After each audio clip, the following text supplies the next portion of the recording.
Lei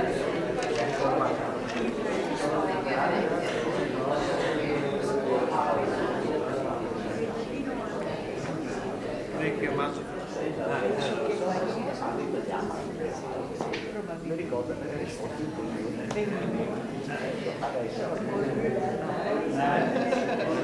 Aber Sie sprechen auch Italienisch? Ah, bene. Sie sprechen auch Deutsch? Sind Sie öfters in Italien? Ja, es ist so Studien.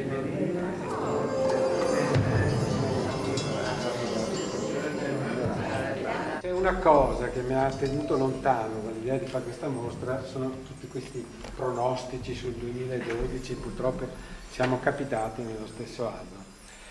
Il progetto con Rainer Mormüller e con Gerd Wiener è nato, di lavorare insieme, è nato nel 2007, quando noi ci eravamo visti per la mostra precedente, sempre qui, dopo c'è stato dei momenti conviviali, noi ci siamo scambiati delle idee e ci siamo accorti che ciascuno di noi era in qualche maniera interessato a questo tema dell'Apocalisse.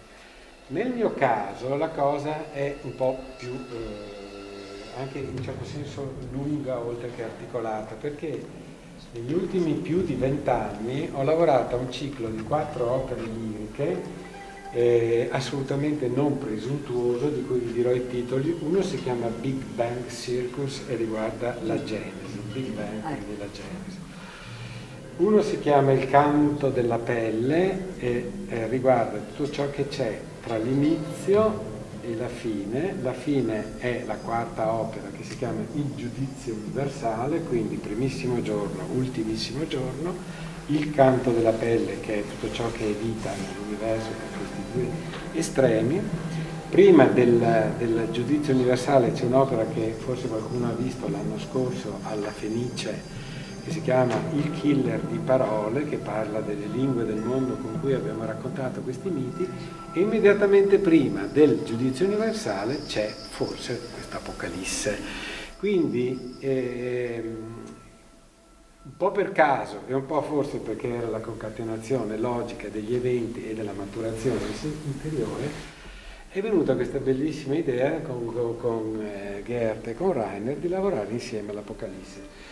E allora vi dirò in che cosa consiste questo progetto. Quelli che vedete sono soltanto gli studi preparatori e dei momenti di sperimentazione, perché quest'opera, uso in questo caso il termine opera non nel senso di opera lirica come ho detto prima, ma questo lavoro fa una scelta in un certo senso radicale e estrema di autolimitazione. È ovvio che la cosa più spontanea con l'Apocalisse è pensare a un grande coro, una grande orchestra, delle cose immense che diano questa dimensione. Invece in questo caso ho deciso di optare per la riduzione a 0.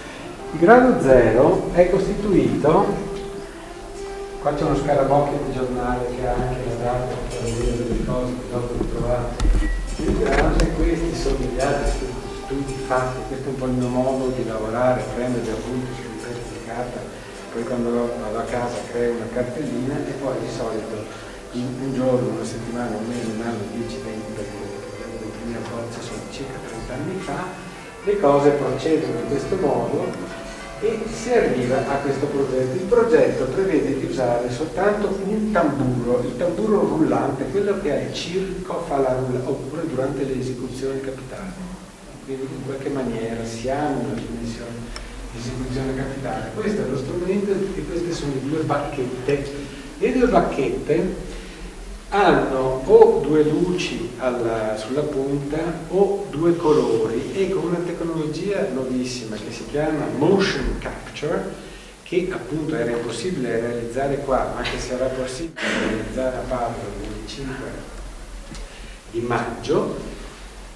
Queste due bacchette che si muovono sulla superficie del tamburo vengono captate, i movimenti delle bacchette vengono captati da una telecamera, la telecamera che è posta sopra, adesso ve lo ridirò guardando lì, arrivano a un computer e vengono mandate nello spazio della sala a 4 altoparlanti. Quindi qui abbiamo un abbozzo delle bacchette, le due bacchette sono luminose, fanno dei movimenti nello spazio suonando all'interno della circonferenza, naturalmente la circonferenza è anche la metafora del mondo, di quello che volete. bacchette e in una situazione di buio l'esecutore, che a sua volta sarà nero, quindi le due bacchette sono una specie di energia che si mette in moto da sola e c'è una telecamera che capta la cosa.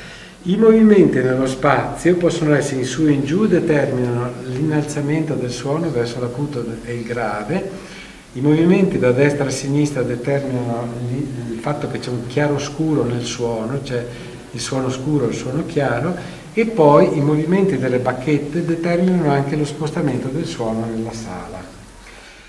E il fatto che la pelle sia bianca è in qualche maniera messa in relazione col fatto che quel ronzio che fanno le bacchette suonando un tamburo viene detto suono bianco o rumore bianco, e si fa di solito in acustica un parallelo tra la luce bianca che, fatta passare attraverso un prisma, genera tutti i colori, e il rumore o suono bianco che, passato attraverso dei filtri, genera tutte le frequenze sonore che si sentono. Tutto ciò è premessa. Questo è un piccolo studio sui movimenti delle due bacchette sulla pelle del tamburo nelle varie direzioni, e qui c'è un esempio di studio di quello che avviene naturalmente dopo nella realizzazione elettronica del pezzo.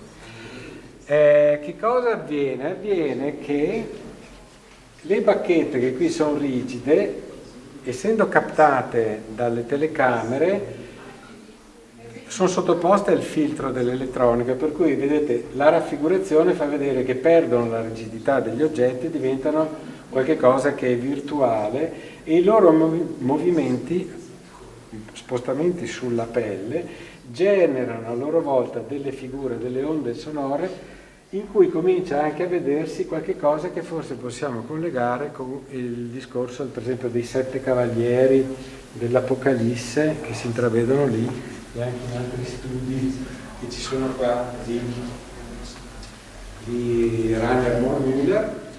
E quest'ultima tavola, che si chiama mette in relazione il rapporto tra natura e artificio, la situazione base è la pelle bianca e 2 pezzi di legno, quindi diciamo una specie di grado zero dell'oggettistica, quasi un foglio, uno stilo. C'è una prima modificazione elettronica che fa rimanere una parte degli elementi naturali e però trasforma il bianco in nero, come adesso vi dirò durante l'elaborazione elettronica, e fino ad un estremo in cui anche le bacchette perdono la loro fisicità e diventano soltanto un segno. Che cosa accade nella musica? E spero che funzioni, siamo ancora in fase di grande sperimentazione.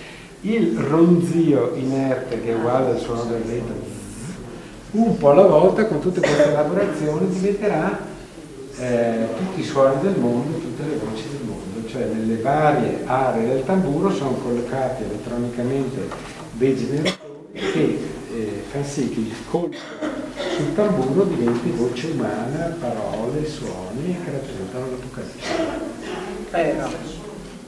Allora al 25 chi vorrà venire, grazie. Grazie. E noi siamo immersi in questo processo, no? E quindi sì, molto interessante.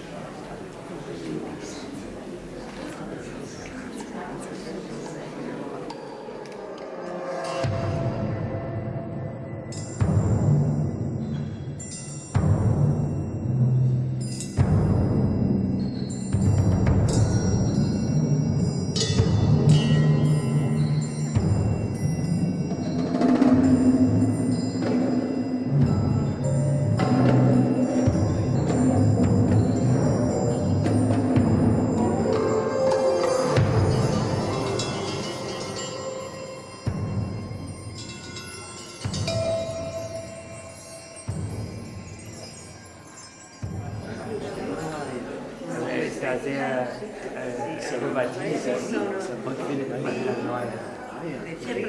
Unsere erste gemeinsame Sache war Le Cahier perdu de Casanova. Das ist ein Buch, was er gemacht hat. Und er hat ein Ballett darüber geschrieben. Und das ist in Ludwigsburg uraufgeführt. Das ist ganz toll. Ja. Und in dem alten, renovierten Haupttheater.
Zum ersten Mal, da wird dann auch eine Videofilm gemacht, das werden wir auch beilegen.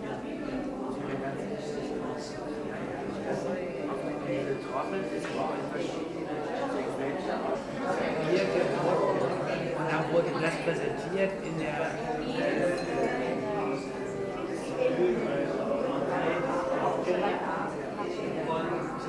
und ich habe dann noch die Kostüme.